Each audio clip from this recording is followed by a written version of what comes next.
नमस्कार साथियों, आपके अपने YouTube चैनल स्टडी मंत्रा में एक बार फिर से स्वागत है। साथियों, नए वीडियो ले आए हैं जो कि राजस्थान की जलवायु से संबंधित इम्पोर्टेंट पॉइंट इसमें कवर करेंगे। टॉप MCQ, उसके साथ साथ उससे रिलेटेड इम्पोर्टेंट पॉइंट भी इस वीडियो में कवर करते रहेंगे। जो भी साथी राजस्थान एग्ज़ाम जो कि रेट, पटवार, video, LDC, high court, 4th grade class उनकी तैयारी कर रहे हैं, उनके लिए ये वीडियो काफ़ी इंपॉर्टेंट रहने वाला है। तो वीडियो में एंड तक बने रहिए और अपने सभी साथियों तक वीडियो को शेयर करना नहीं भूलें। शुरू करते हैं। भारत का यह राज्य राजस्थान उत्तरी अक्षांश और पूर्वी देशांतर पर स्थित है। किसमें है? उत्तरी अक्षांश और पूर्वी देशांतर। तो राजस्थान राज्य जो कि 23 डिग्री 3 मिनट उत्तरी अक्षांश से 30 डिग्री 12 मिनट उत्तरी अक्षांश और 69 डिग्री 30 मिनट पूर्वी देशांतर से 78 डिग्री 17 मिनट पूर्वी देशांतर तक स्थित है। इसकी जो अक्षांश पर स्थिति है वो इस प्रकार है। इसकी जलवायु जो कि गर्म और शुष्क है। वर्ष के अधिकांश समय यहाँ पर तापमान उच्च रहता है, यहाँ मतलब गर्मी ज़्यादा रहती है। इस क्षेत्र में कम वर्षा होती है, जिससे भारत का सबसे गर्म राज्य बन जाता है। वर्षा का जो इसमें बहुत कम होती है। उत्तर पश्चिम भारत में राजस्थान का जलवायु आमतौर पर शुष्क या अर्धशुष्क है और वर्ष भर में काफ़ी गर्म तापमान पेश करता है तथा साथ ही गर्मी और सर्दी दोनों में तापमान उच्च रहते हैं। राजस्थान में गर्मियों में स्थानीय चक्रवात के कारण जो धूल भरे वायुमंडल बनते हैं उन्हें क्या कहा जाता है? अपनी राजस्थानी भाषा में बबूलिया। जो राजस्थान गर्मियों के समय में जो चक्रवात बनता है और धूल मिट्टी उठ के आती है, उसको चक्रवात बनता है, उसको अपन कहते हैं बबूलिया। राज्य सबसे आर्द्र जिला झालावाड़, जबकि राज्य का सबसे आर्द्र स्थल सिरोही जिलों में स्थित माउंट आबू है। जबकि सबसे शुष्क जिला कौन सा? जैसलमेर। यानी सबसे आर्द्र जिला तो झालावाड़ और सबसे शुष्क जैसलमेर। निम्न में से कौन सी पहाड़ियाँ मध्य अरावली श्रेणी में स्थित है? कौन सी? मेरवाड़ा की पहाड़ियाँ, ये आंसर होगा। मारवाड़ के मैदान को मेवाड़ के उच्च पठार से अलग करने वाली पर्वत श्रेणी कौन सी कहलाती है? मेरवाड़ा की पहाड़ियाँ। जो मारवाड़ का मैदान है उसको पठारों से अलग करती है। ये पहाड़ियाँ टाटगढ़ ब्यावर के समीप स्थित है। कहाँ पर है? टाटगढ़ ब्यावर में। मध्य अरावली क्षेत्र की चोटियाँ जो कि गोरमजी अजमेर, इसकी जो 934 मीटर इसकी ऊँचाई है। तारागढ़ अजमेर है, इसकी जो 870 मीटर। और नागपहाड़ जो कि अजमेर में है 795 मीटर। नेक्स्ट है, राजस्थान में निम्न में से कौन से जिले मुख्यतः भीड़ प्रभावित करते हैं? भीड़ वाले जिले कौन से हैं? जो कि कोटा, सवाई माधोपुर, धौलपुर, डांग एरिया जो होता है। राजस्थान के चंबल घाटी क्षेत्र में भीड़ पाए जाते हैं। चंबल नदी का उद्गम जो कि विंध्य श्रेणी के जानापाव की पहाड़ियों से होता है। कहाँ से होता है चंबल नदी का उद्गम? विंध्य श्रेणी के जानापाव की पहाड़ियाँ। चंबल नदी यमुना नदी के दाहिने किनारे की एक प्रमुख सहायक नदी है। किसकी है? यमुना नदी। नेक्स्ट है, निम्न में से कौन सा पठार अरावली पर्वत से संबद्ध नहीं है? कौन सा नहीं है? बघेलखंड पठार। बघेलखंड पठार का विस्तार जो कि मध्य प्रदेश और छत्तीसगढ़ राज्यों में है। बघेलखंड को दहेलिया के नाम से भी जाना जाता है। किस नाम से? दहेलिया। बघेलखंड के निवासियों को बघेली कहा जाता है, वे बघेली भाषा बोलते हैं। कौन सी भाषा बोलते हैं? बघेली। नेक्स्ट है, राजस्थान में स्थित थार मरुस्थल में कौन सा बालू का स्तूप का प्रकार नहीं है? कौन सा नहीं है? गौरोध। गौरोध इसका बालू का स्तूप का प्रकार नहीं है जो कि थार मरुस्थल में। थार मरुस्थल में कौन कौन से बालू का स्तूप होते हैं? चाप, जो कि अर्धचंद्राकार होते हैं और इनका नुकीला सिरा हवा की दिशा में होता है। रेखीय बालू का स्तूप जो कि लंबी और सीधी होती है और हवा की दिशा के समानांतर होती है। तारा बालू का स्तूप जो कि अनियमित आकार के होते हैं और कई शाखाओं में विभाजित होते हैं। गुंबद जो कि गोल या अर्ध गोलाकार होते हैं और इनका आकार गुंबद जैसा होता है। परवलय जो कि ये उल्टे चाप के आकार के होते हैं और इनका नुकीला सिरा हवा की दिशा से दूर होता है। नेक्स्ट है, निम्न में से किस जिले की सीमा मध्य प्रदेश से नहीं लगती? किसकी नहीं लगती? डूंगरपुर। तो मध्य प्रदेश की सीमा के साथ कौन कौन से जिले लगते हैं? बांसवाड़ा, कोटा, बारां, धौलपुर, सवाई माधोपुर, प्रतापगढ़, झालावाड़ और करौली। और राजस्थान की सीमा को साझा करने वाले मध्य प्रदेश के जिले कौन कौन से हैं? झाबुआ, रतलाम, नीमच, मंदसौर, गुना, राजगढ़, अगरमालवा, श्योपुर और मुरैना। ये तो जो कि राजस्थान के ज़िले हैं मध्य प्रदेश की सीमा के साथ लगने वाले, और ये जो है वो मध्य प्रदेश के ज़िले हैं जो राजस्थान की सीमा के साथ लगते हैं। नेक्स्ट है, बांसवाड़ा और डूंगरपुर के मध्य के भूभाग को किस नाम से जाना जाता है? मेवल। ये आंसर होगा। उदयनाथ पर्वत राजस्थान के किस जिले में स्थित है? किसमें? अलवर में। बी आंसर होगा। निम्न में से कौन सा जिला राजस्थान के दक्षिण पूर्वी भाग में स्थित है? कौन सा?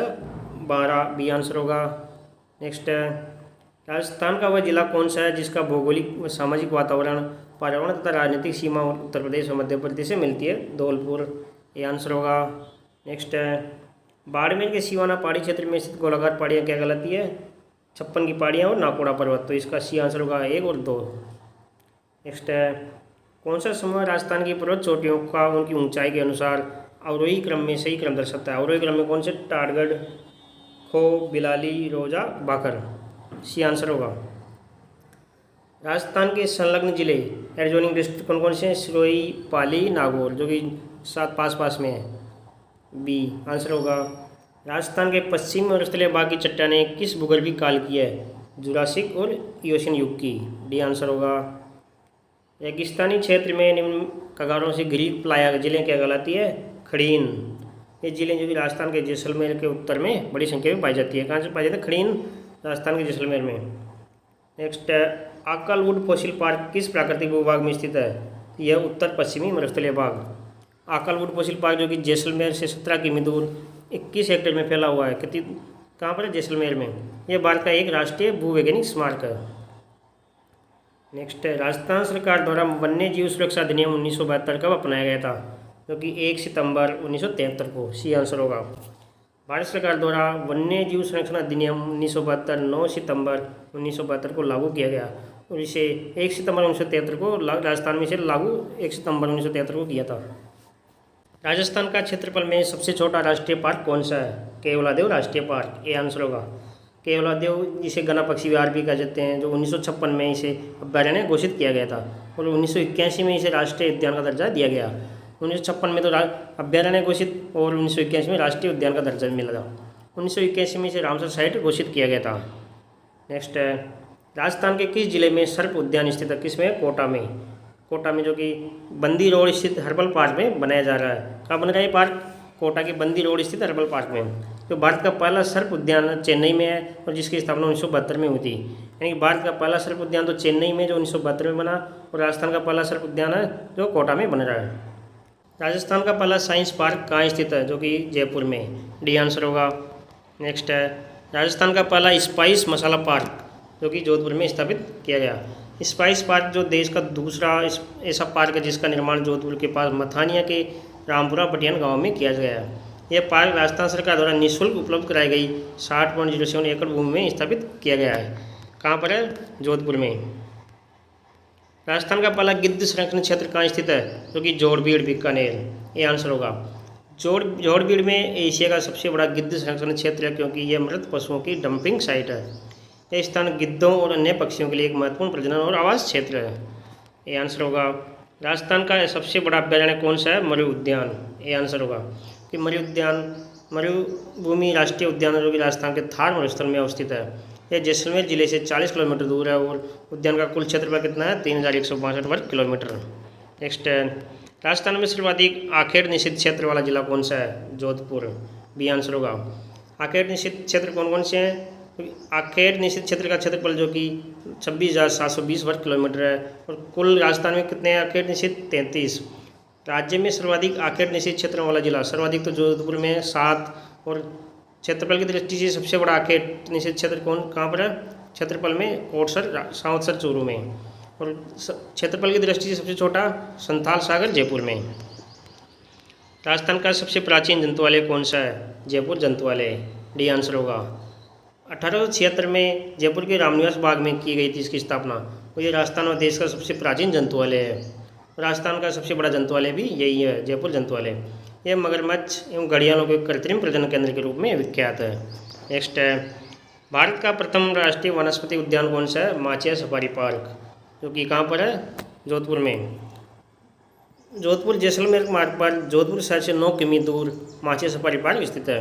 यह पार्क जो कि हिरणों, मॉनिटर छिपकलियों, रेगिस्तानी लोमड़ियों, नीले बैलों, नेवलों, खरगोशों, जंगली बिल्लियों और बंदरों का प्राकृतिक निवास है। कहाँ? Machia safari park. Tiger man of India किसे कहा जाता है? कैलाश सांकला को। बी आंसर होगा। कैलाश सांकला को व्यापक रूप से भारत के टाइगर मैन के रूप में जाना जाता है। वे पहले संरक्षणवादी थे जिन्होंने 1956 की शुरुआत में बाघों की रक्षा के पक्ष में आवाज़ उठाई थी। उन्हें 1992 में पद्मश्री और 2010 में राजस्थान रत्न से सम्मानित किया गया था। नेक्स्ट है राजस्थान में सर्वप्रथम बाघ परियोजना की शुरुआत कब हुई थी? 1973। बी आंसर होगा। इसे 1 अप्रैल 1973 को बाघों की घटती आबादी को बचाने के लिए रणथंभौर में बाघ परियोजना को शुरू किया गया था। नेक्स्ट है अंतर्राष्ट्रीय बाघ दिवस कब मनाया जाता है? 29 जुलाई। भारत में वर्तमान में 53 बाघ अभयारण्य हैं जिनमें उत्तर प्रदेश के बुंदेलखंड क्षेत्र में स्थित रानीपुरा बाघ अभयारण्य नवीनतम है। क्षेत्रफल की दृष्टि से सबसे बड़ा नागार्जुन सागर श्री शैलम टाइगर रिजर्व आंध्र प्रदेश, और क्षेत्रफल के हिसाब से सबसे छोटा बोर बाघ अभ्यारण्य महाराष्ट्र। बाघ का वैज्ञानिक नाम क्या है? Panthera Tigris. नेक्स्ट है, हरे कबूतर किस अभ्यारण्य में पाए जाते हैं? सरिस्का अभ्यारण्य अलवर में। नेक्स्ट है, अंतर्राज्यीय सीमा बनाने वाला राज्य का एकमात्र अभ्यारण्य कौन सा है? चंबल अभ्यारण्य। डी आंसर होगा। राजस्थान में वालरा कृषि का एक प्रकार है स्थानांतरित कृषि। बी आंसर होगा। इस प्रकार की कृषि में भूमि का उपयोग 2 या 3 वर्षों के लिए किया जाता है और बाद में मिट्टी में उर्वरता और बीमारियों की कमी के कारण छोड़ दिया जाता है। यह आदिम जनजातियों द्वारा प्रचलित है। खेती की कर्तन एवं दहन कृषि पद्धति को राजस्थान में वालरा के नाम से जाना जाता है। किसको? कर्तन एवं दहन कृषि पद्धति को वालरा के नाम से जाना जाता है। नेक्स्ट है, राजस्थान में निम्न में से कौन सी संस्था शीत भंडार गृह और मंडी यार्ड बनाने में संबद्ध है? कौन सी? कृषि विपणन बोर्ड। सी आंसर होगा। क्षेत्रफल की दृष्टि से राजस्थान का सबसे बड़ा कृषि जलवायु खंड कौन सा है? शुष्क पश्चिमी मैदानी खंड। राजस्थान को 10 कृषि जलवायु क्षेत्रों में विभाजित किया गया है। भारतीय कृषि अनुसंधान परिषद ICAR द्वारा भारत को 126 कृषि जलवायु क्षेत्रों में रेखांकित किया गया था। नेक्स्ट है, राज्य में बंजर व व्यर्थ भूमि का सर्वाधिक क्षेत्र किस जिले में है? जैसलमेर। डी आंसर होगा। राजस्थान में भारत के कुल कृषि क्षेत्रफल का लगभग 11% है, लेकिन सतही जल की उपलब्धता देश की मात्र 1% है। नेक्स्ट है, भारत में 1966-67 से हरित क्रांति के जन्मदाता कौन थे? MS स्वामीनाथन। कौन थे? MS स्वामीनाथन। ये आंसर होगा। भारत में हरित क्रांति की शुरुआत कब हुई थी? 1966-67 में, जो कि तृतीय पंचवर्षीय योजना के तहत। हरित क्रांति का जनक नॉर्मन बोरलॉग को कहा जाता है, किंतु भारत में हरित क्रांति का जनक MS स्वामीनाथन को कहा जाता है। भारत में कौन है इसका जनक? MS स्वामीनाथन। नेक्स्ट है, भूरी क्रांति किससे संबंधित है? जो कि खाद्य पदार्थों के प्रसंस्करण से। हीरालाल चौधरी को भूरी क्रांति का जनक माना जाता है। भूरी क्रांति का संबंध विशाखापट्टनम आदिवासी क्षेत्रों से हुआ था। भूरी क्रांति का जनक कौन है? हीरालाल चौधरी। सेरीकल्चर का संबंध किसमें? रेशम कीट पालन से। सेरीकल्चर जो कि रेशम कीट पालन से संबंधित है, और रेशम उत्पादन एक कृषि आधारित उद्योग है। भारत विश्व में रेशम का दूसरा सबसे बड़ा उत्पादक है। कौन सा है? दूसरा। कच्चा रेशम बनाने के लिए रेशम के कीटों का पालन सेरीकल्चर या रेशम कीट पालन कहा जाता है। नेक्स्ट है, राजस्थान के किन जिलों में वालरा कृषि की अधिकता है? उदयपुर, डूंगरपुर और बांसवाड़ा। सी आंसर होगा। वालरा कृषि जिसे झूम कृषि भी कहा जाता है, ये दक्षिण पूर्वी क्षेत्र में की जाती है। ये आदिवासी समुदायों जैसे भील और गरासिया द्वारा की जाती है, जिसे झूम खेती भी कहा जाता है। नेक्स्ट है, राजस्थान में पूर्वी आंध्र प्रदेशों की प्रमुख उपज क्या है? गेहूँ और चना। सी आंसर होगा। राजस्थान में सर्वाधिक शुष्क कृषि तीव्रता वाला जिला कौन सा? जैसलमेर और बाड़मेर। क्योंकि राजस्थान के जैसलमेर और बाड़मेर क्षेत्र में लगभग 20 सेमी की वार्षिक वर्षा से कम वर्षा होती है। राष्ट्रीय सूक्ष्म सिंचाई मिशन लागू कब किया गया? जून 2010 पे। बी आंसर होगा। सूक्ष्म सिंचाई का राष्ट्रीय मिशन यानी national mission on micro irrigation NMMI, क्योंकि जून 2010 में शुरू किया गया था। सूक्ष्म सिंचाई MI पर जनवरी 2006 में शुरू की गई थी। नेक्स्ट है, पश्चिमी राजस्थान में उच्च तापमान हेतु उत्तरदायी कारण क्या है? वर्षा भर, उच्च सूक्ष्म दशाएँ, वर्षा की कमी, रेत, बालू मिट्टी का होना, उपयुक्त सभी। डी आंसर होगा। राजस्थान का उप आर्द्र जलवायु क्षेत्र है कौन सा? अरावली पर्वतीय प्रदेश। बी आंसर होगा। नेक्स्ट है, निम्न में से राजस्थान के किस जिले में औसत वार्षिक वर्षा सबसे अधिक होती है? किसमें होती है? झालावाड़। डी आंसर होगा। कोपेन के वर्गीकरण अनुसार सवाना तुल्य वनस्पति किस जलवायु प्रदेश में मिलती है? AW। इसका बी आंसर होगा। कोपेन के वर्गीकरण अनुसार सवाना तुल्य वनस्पति जो कि उष्ण कटिबंधीय सवाना जलवायु प्रदेश AW में पाई जाती है। यह क्षेत्र भूमध्य रेखा के दोनों ओर 5 से 20 डिग्री अक्षांशों के बीच स्थित है, जहाँ शुष्क सर्दियाँ और बहुत गीली गर्मियाँ होती है। नेक्स्ट है, ग्रीष्म काल में राजस्थान में उत्पन्न छोटे वायुभाव चक्रवात को क्या कहा जाता है? बबूलिया। नेक्स्ट है, निश्चित समय अवधि और स्थान विशेष में चलने वाली पवनें क्या कहलाती है? स्थानीय पवनें। ये आंसर होगा। नेक्स्ट है, राजस्थान में किस ऋतु में सर्वाधिक धूल भरी आंधियाँ चलती है? राजस्थान में कब चलती है आंधियाँ? ग्रीष्म ऋतु में, गर्मियों के दिनों में। इस प्रकार ये राजस्थान की जलवायु से संबंधित टॉप MCQ आपके लिए लाए थे। तो जो भी साथी राजस्थान एग्जाम की तैयारी कर रहे हो, अपने सभी साथियों तक वीडियो को शेयर करें, वीडियो को लाइक करना नहीं भूलें। जो साथी चैनल पर नए हैं वो चैनल को सब्सक्राइब जरूर करें। डिस्क्रिप्शन में फेसबुक पेज और टेलीग्राम चैनल का लिंक दिया गया है, वहाँ से आप हमारे चैनल को ज्वाइन करें। इस पर आपके लिए डेली एग्जाम से संबंधित कंटेंट डाले जाते हैं। मिलते हैं नेक्स्ट वीडियो में। धन्यवाद।